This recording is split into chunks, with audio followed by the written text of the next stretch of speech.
ये आकाशवाणी रायपुर है। प्रादेशिक समाचार बुलेटिन के साथ मैं विभाष कुमार झा।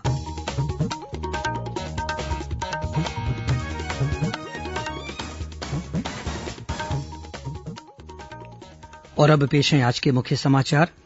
छत्तीसगढ़ में विशेष संक्षिप्त मतदाता पुनरीक्षण के तहत कल विस्तृत मतदाता सूची का प्रकाशन किया जाएगा। जिन युवाओं की आयु आगामी 1 जनवरी को 18 वर्ष की हो जाएगी, वे मतदाता सूची में जुड़वा सकते हैं अपना नाम। प्रदेश के विभिन्न जिलों में प्रशासन और पुलिस के अधिकारी दीपावली पर मुख्यमंत्री का शुभकामना संदेश लेकर शहीद जवानों के परिजनों से कर रहे हैं मुलाकात। प्रदेश में आज गोवर्धन पूजा का त्योहार गौठान दिवस के रूप में मनाया जा रहा है। मुख्यमंत्री ने अपने रायपुर स्थित निवास पर गाय को खिचड़ी खिलाकर गोवर्धन की पूजा की।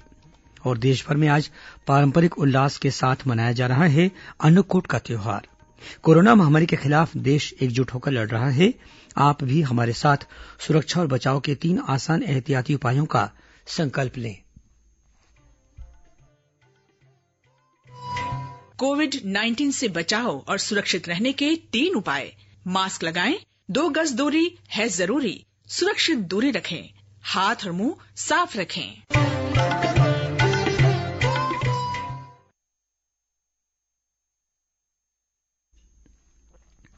अब समाचार विस्तार से।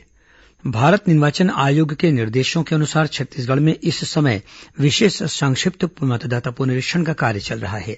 इसके तहत कल 16 नवंबर को विस्तृत मतदाता सूची का प्रकाशन किया जाएगा।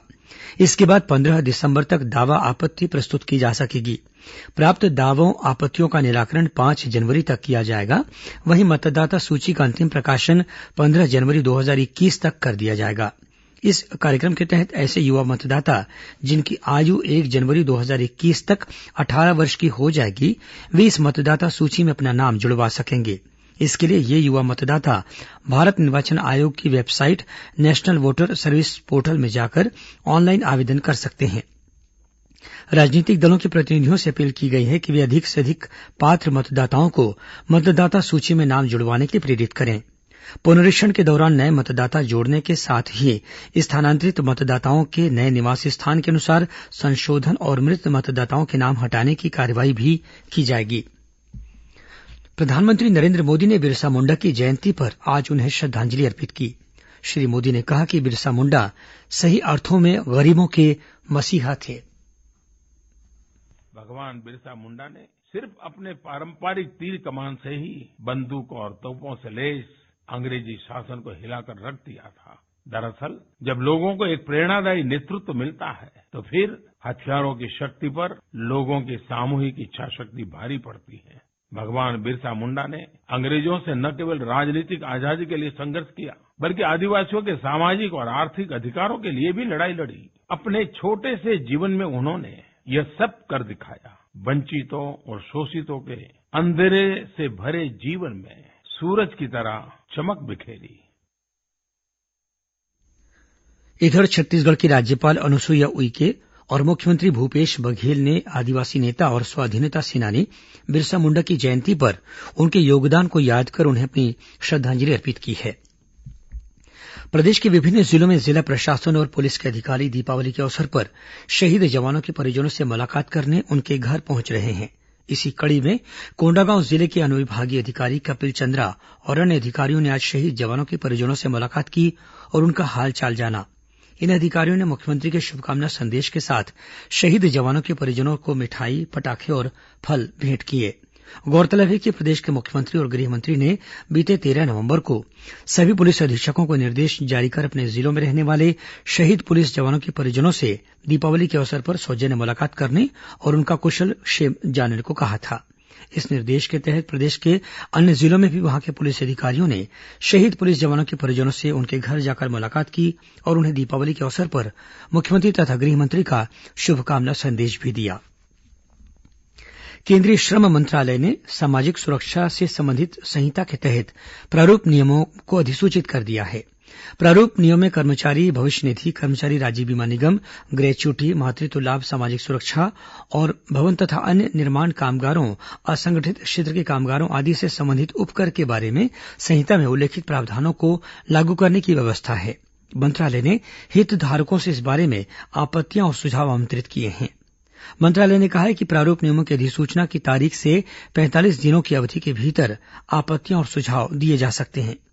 प्रारूप नियमों में केन्द्र सरकार के पोर्टल पर असंगठित कामगारों और प्लेटफॉर्म कामगारों सहित आधार केंद्रित पंजीकरण की भी व्यवस्था है।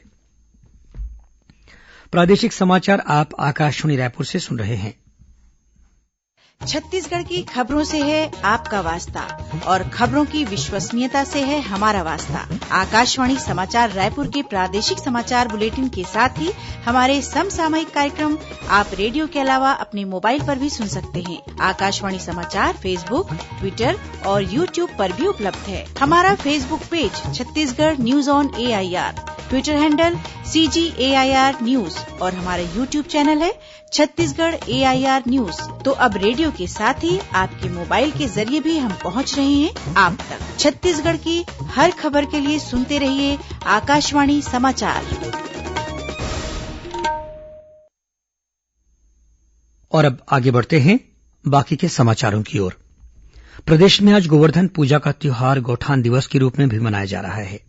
मुख्यमंत्री भूपेश बघेल ने आज अपने रायपुर स्थित निवास पर सुबह अपनी धर्मपत्नी और परिवारजनों के साथ गाय को खिचड़ी खिलाकर गोवर्धन की पूजा की। उन्होंने देवारी और गोवर्धन पूजा की रस्म अदा की। साथ ही गौरा गौरी की पूजा अर्चना कर प्रदेशवासियों की खुशहाली और सुख समृद्धि की कामना भी की। इस दौरान पारंपरिक लोक धुनों के बीच सुआ नर्तक दल और राउत नर्तक दलों ने अपनी आकर्षक प्रस्तुति दी। मुख्यमंत्री ने पारंपरिक वेशभूषा में राउत नर्तक दलों के बीच पहुंचकर उनका उत्साह बढ़ाया। इससे पहले श्री बघेल ने दुर्ग जिले के जंजगिरी तथा कुम्हारी गांव में प्रदेशवासियों की मंगल कामना के लिए सांटा का प्रहार झेलने की रस्म निभाई। इस मौके पर मुख्यमंत्री ने लोगों से कहा कि इस बार दीपावली कोरोना काल में आई है, इसलिए हमेशा मास्क पहने रहें और हाथ साबुन से धोते रहें। उधर महासमुंद जिले में लोगों ने छत्तीसगढ़ की परंपरा के अनुसार विभिन्न स्थानों की मिट्टी से बनाई गई गौरा गौरी का पूजन किया। इसके बाद सेवा गीतों के भक्तिपूर्ण माहौल में एक शोभायात्रा निकाली गई, जिसमें बड़ी संख्या में श्रद्धालु शामिल हुए। यह शोभायात्रा पहले शीतला मंदिर पहुंची। इसके बाद स्थानीय तालाब में गौरा गौरी का विसर्जन किया गया। इस बार गौरा गौरी की शोभायात्रा में कोरोना के कारण लोगों ने पर्याप्त सावधानी भी रखी। राजधानी रायपुर सहित प्रदेश भर में आज गोवर्धन पूजा और अन्नकूट का त्योहार उत्साह और उमंग के साथ मनाया जा रहा है। आज के दिन गौ माता की पूजा की जाती है और उसे भोग अर्पित किया जाता है। राजधानी रायपुर के प्राचीन दूधाधारी मठ में भी अन्नकूट और गोवर्धन पूजा का कार्यक्रम आयोजित किया गया। प्रदेश के अन्य जिलों से भी अन्नकूट और गोवर्धन पूजा का पर्व मनाए जाने के समाचार मिले हैं। राज्यपाल अनुसुईया उइके ने प्रदेशवासियों को गौरा गौरी और गोवर्धन पूजा की बधाई और शुभकामनाएं दी हैं। वहीं बस्तर रेंज के पुलिस महानिरीक्षक सुंदर राज पी ने बस्तर के नागरिकों और बस्तर के दूरस्थ थाना क्षेत्रों, चौकी और बेस कैंप में तैनात सुरक्षा बलों के जवानों, अधिकारियों तथा उनके परिजनों को दीपावली पर्व की शुभकामनाएं दी हैं। पुलिस महानिरीक्षक ने सुरक्षा बलों की ओर से क्षेत्र में शांति स्थापित करने में सहयोग और कोरोना संक्रमण से बचाव के साथ बेहतर स्वास्थ्य की कामना की है। प्रधानमंत्री नरेंद्र मोदी द्वारा दीपावली पर एक दिया सैनिकों के सम्मान में जलाने की अपील का व्यापक असर देखने को मिल रहा है। इसी कड़ी में राजनांदगांव जिले के सहसपुर दल्ली गांव के युवाओं ने अटल चौक पर सैनिकों के नाम से दीपदान किया। इस अवसर पर प्रधानमंत्री रक्तवीर युवा मंच और भारतीय जनता युवा मोर्चा के पदाधिकारियों ने सभी लोगों से सैनिकों के सम्मान में दिया जलाने के लिए प्रेरित किया। युवाओं ने शहर के जयस्तंभ चौक पर जवानों के नाम दिए जलाने के साथ ही अपने अपने घरों में भी दिए जलाए। कबीरधाम जिले की लोहारा थाना पुलिस ने इस साल दीपावली को कुछ अलग तरह से मनाने का प्रयास किया। इस दौरान मानसिक रूप से कमजोर लोगों, विक्षिप्त घूमने वालों और पुलिस जवानों ने मिठाई खिलाई और कंबल भी वितरित किया। थाना प्रभारी अनिल कुमार शर्मा ने बताया कि दीप का उजाला किसी के जीवन में प्रकाश ला सके, यही सच्चे अर्थों में दीपावली है।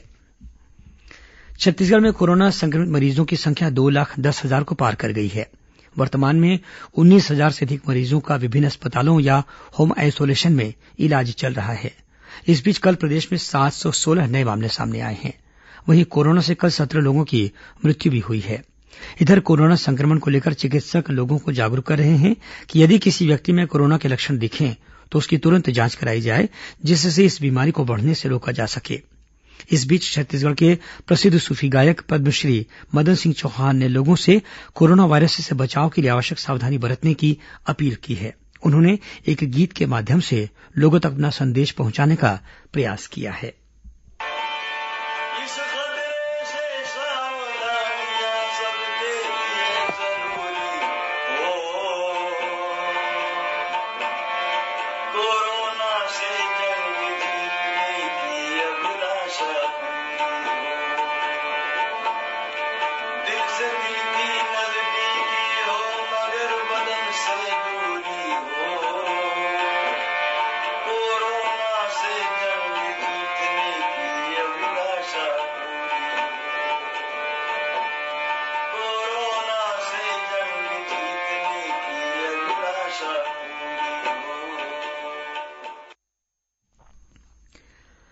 राज्य की जनसंख्या में अन्य पिछड़े वर्गों और आर्थिक रूप से कमजोर वर्गों का सर्वेक्षण कर उनका विस्तृत विवरण तैयार किया जाना है।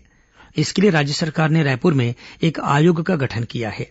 इस आयोग में सर्वेक्षण से प्राप्त होने वाली जानकारियों के विश्लेषण से संबंधित कार्य के लिए इच्छुक अधिकारियों और कर्मचारियों से सीधे या उनके प्रशासकीय विभाग के माध्यम से आवेदन पत्र आमंत्रित किए गए हैं।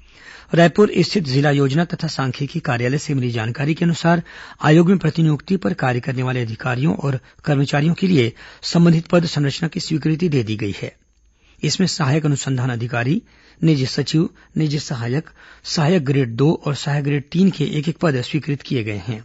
इन पदों के लिए रायपुर कलेक्ट्रेट परिसर स्थित जिला योजना तथा सांख्यिकी कार्यालय के कक्ष क्रमांक 36 में आगामी 28 नवंबर तक आवेदन जमा किए जा सकते हैं। राजनांदगांव शहर के कामठी लाइन इलाके में दीपावली की खुशियां एक परिवार के लिए मातम में बदल गईं, जब युवा पुत्र ने दीपावली के दिन ही फांसी लगा ली। इस घटना की जानकारी मिलते ही पिता भी सदमे में आ गए और उन्होंने ट्रेन से कटकर अपनी जान दे दी। इस घटना की जानकारी मिलते ही आसपास के इलाके में माहौल गमगीन हो गया। इस संबंध में राजनांदगांव के नगर पुलिस अधीक्षक एस चंद्रा ने बताया कि इस घटना के पीछे घरेलू विवाद की वजह सामने आई है। हालांकि पुलिस द्वारा अन्य पहलुओं की जांच भी की जा रही है। कुछ खबरें संक्षेप में सुन लीजिए। मुंगेली के जिला सत्र न्यायाधीश कांता मार्टिन ने बीती रात अपने निवास में फांसी लगाकर आत्महत्या कर ली। पुलिस ने जुर्म दर्ज कर मामले की जांच शुरू कर दी है। जिला रोजगार केंद्र रायपुर द्वारा शिक्षित बेरोजगार युवाओं को रोजगार उपलब्ध कराने के लिए 17 से 19 नवंबर तक रायपुर में पुराना पुलिस मुख्यालय परिसर स्थित रोजगार कार्यालय में ऑनलाइन प्लेसमेंट कैंप का आयोजन किया जाएगा। कर्मचारी चयन आयोग द्वारा जूनियर हिंदी अनुवादक, जूनियर अनुवादक और सीनियर हिंदी अनुवादक परीक्षा 19 नवंबर को आयोजित की जाएगी। और महासमुंद पुलिस ने बस्तर थाना क्षेत्र के परसकोल गांव में जुआ खेलने के आरोप में 7 लोगों को गिरफ्तार किया है। उनके पास से करीब 46,000 रूपये जब्त भी किए गए हैं। अंत में मुख्य समाचार एक बार फिर। छत्तीसगढ़ में विशेष संक्षिप्त मतदाता पुनरीक्षण के तहत कल विस्तृत मतदाता सूची का प्रकाशन किया जाएगा। जिन युवाओं की आयु आगामी 1 जनवरी को 18 वर्ष हो जाएगी, वे मतदाता सूची में जुड़वा सकते हैं अपना नाम। प्रदेश के विभिन्न जिलों में प्रशासन और पुलिस के अधिकारी दीपावली पर मुख्यमंत्री का शुभकामना संदेश लेकर शहीद जवानों के परिजनों से कर रहे हैं मुलाकात। प्रदेश में आज गोवर्धन पूजा का त्योहार गौठान दिवस के रूप में मनाया जा रहा है। मुख्यमंत्री ने अपने रायपुर स्थित निवास में गाय को खिचड़ी खिलाकर गोवर्धन की पूजा की। और देश भर में आज पारंपरिक उल्लास के साथ मनाया जा रहा है अन्नकूट का त्योहार।